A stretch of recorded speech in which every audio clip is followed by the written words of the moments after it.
In 1885, William Warren, the first president of Boston University, published his work Paradise Found, the Cradle of the Human Race at the North Pole.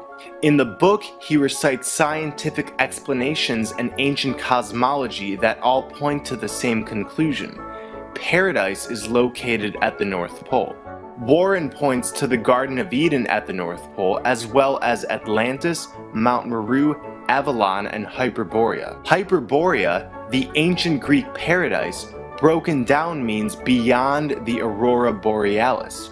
This emerald-colored light shoots out of the center of our plane, where there's a vortex leading into this long-lost paradise. In his book, Warren mentions the night skies of Eden, showing an early depiction of the aurora borealis. And over the years, many have suggested that Hyperborea was the original Garden of Eden. So Hyperborea, Eden, Avalon, Agartha, Shambhala, these are all different names that have been given over the years to the same paradise. Warren calls the North Pole the navel of the Earth. And like I've been saying, all compasses point north to this paradise, urging us to come pass into Earth's center, Earth's navel. He discusses the tree of life and its relation to this paradise. According to Genesis, at the center of the Garden of Eden stood a majestic tree. Its fruit was good for food. It was pleasant to the eyes, a tree to be desired. Similarly, many ancient cultures associated a tree of life, or world tree, with the center of the world, locating this tree at the true North Pole. The world tree is typically said to be a massive tree, extending high above the clouds with its roots deep in the underworld. We have Valagfa in Hungarian mythology, Yggdrasil in Norse mythology, the Ashvatha in Hindu mythology, the Qianmu in Chinese mythology, the Mayan world tree, and there's many more. Warren writes, "Where stood this tree was at once the source of all other trees and the giver of immortality. Through the center vortex is paradise. It's the holy grail in which when we drink from, we achieve everlasting life. Like Warren says, immortality. The world tree was real. Its roots extended up from the underbelly of our flat earth, and this organism spread out across our plane. This was an interconnected organism made up of giant trees. Most of what we call mountains and plateaus are the stumps of these trees. They, along with the tree of life, were cut down. And this truth is revealed to us in James Cameron's Avatar. The main tree of souls is said to be the closest connection to Awa. Awa in Avatar is the guiding force and deity of Pandora. The natives believe that Awa acts to keep the ecosystem of Pandora in perfect equilibrium, but the tree of souls which connects to this deity is cut down, just like our tree of life was. Awa refers to our connection with Mother Earth, Gaia, the divine feminine goddess. This is clear because Awa comes from the Celtic word Dewa, meaning goddess. Once the tree of life and the other interconnected trees were cut down, our connection to this goddess diminished, and the spiritual and physical equilibrium of this plane drastically shifted. Both sides of flat Earth used to be paradise, but by cutting down this tree, and therefore our ties with the Divine Mother, along with many other events that occurred around the same time period, this side of our flat Earth became a cradle for archonic and reptilian influence. This majestic organism isn't dead, however. It is still well and alive past the center vortex. Warren writes, "Every indication points us to the northern pole. It was in Arin Vej, the Persian Eden." He claims in Arin Vej there was said to be a sacred mountain. This is Mount Meru. Like I said, mountains are giant tree stumps, so Mount Meru, the magnetic mountain which is depicted all throughout ancient cosmology, is actually what's left of the Tree of Life. In this map made by the 14th century explorer Gerhard Mercator, there is an iron mountain at the middle called Mount Rupt Nigra, at the North Pole, with 4 rivers extending outwards. The tides on flat Earth are not caused by the moon, but by these 4 rivers that diverge from Mount Meru. They breathe in and out, causing the tides. Eden was also said to have 4 rivers, and a river went out of Eden to water the garden, and from thence it was parted and became 4 heads. Mercator described the island in a 1577 letter to John Dee. In the midst of the 4 countries is a whirlpool, in which there empty these 4 indrawing seas which divide the north. Right under the pole there lies a bare rock in the midst of the sea. Its circumference is almost 33 French miles, and it is all of magnetic stone. In his 1904 Manual of Tides, Dr. Roland A. Harris gathered evidence from tidal patterns and sightings by Europeans and Inuit that all pointed to undiscovered lands near the pole. To Harris, the tides suggested that there was a hidden mechanism at the North Pole that influenced the tides.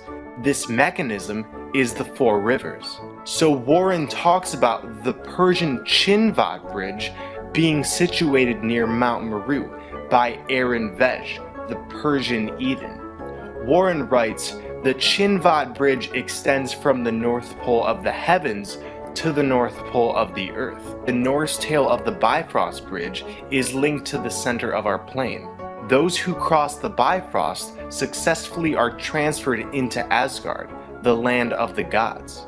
William Warren at the end of the book concludes long lost Eden is found, but its gates are bared against us. Now, as at the beginning of our exile, a sword turns every way to keep the way of the tree of life. Similarly, the story of the Bifrost Bridge speaks of Heimdallr.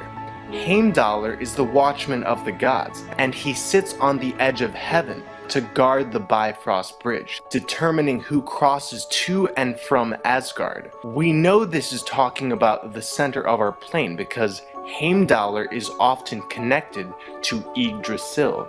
In the same vein, one of the etymologies of the Chinvat makes it the bridge of the judge. This tells us there is a spiritual filter in place at the center vortex, meaning only those who vibrate at frequencies of love and truth can pass through. The 2012 movie Upside Down is an allegory for our displacement out of Eden. The film starts with the main character Adam telling the story of his realm, where 2 worlds lay on top of one another. 2 twin planets whirling together around one sun, but each with its own and opposite gravity. Now in our world, it's possible to fall up and to rise down. Adam and Eden are lovers. They are from the opposite worlds and therefore are not allowed to have intimate contact. Because of this, they are attacked one day, and Eden falls and hits her head. Adam grows up and finally is reconnected with Eden, only to find out she's forgotten all about him. The accident caused her to have amnesia. But over the course of the movie, Eden starts remembering Adam, and the paradise that was found in their love is rekindled. At the end, the love between Eden and Adam create everlasting ripples in reality, and because of this, both worlds become a paradise where the prejudice and separation are dissolved. At the beginning of the movie, we see an upside-down triangle. An upside-down triangle where the tip is pointing downwards symbolizes the female. When we bring the inverted triangle of the feminine together with the upright triangle of the masculine, we find balance. The upside-down triangle is pointing towards the source of the goddess, the black sun.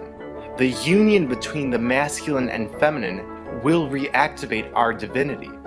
In the same vein, our union with the Garden of Eden will do the same, giving us everlasting life.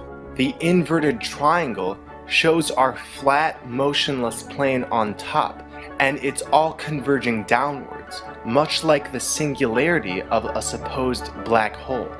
Black holes aren't in space. Space does not exist. It's a fabrication, along with our globe model, to ultimately hide the fountain of youth at the center. The reason black holes show a jet coming out is because they're slyly revealing to us that the aurora borealis shoots out of the center, where it's like a black hole, a vortex sucking those who pass through in. Funny enough, at the beginning of 2016, Stephen Hawking came out claiming that black holes are a portal into another realm. Like the movie, we were once connected to Eden. Outside forces tampered with our connection to paradise, and now we must find our way back. This information is coming out throughout myself and others now because Eden is calling. We are being guided home. And therefore, it's no coincidence this movement is growing and growing. A corporation was set up in our name when we were born, hence why the name on our birth certificates has all capital letters. Corporations are dead. This is how the elite see us, as the walking dead, that we refuse to give into this fake reality we've been fed, and that ultimately we intend to get to the Garden of Eden. We're taking back this matrix, and this isn't going away. This journey is happening within a few years' time. There's no stopping it. Our compass needles will be our guide, and we will pass through where the aurora borealis is shooting out from. Green is go. And just like in Mario World, to get to the world underneath, we must go down the emerald pipe.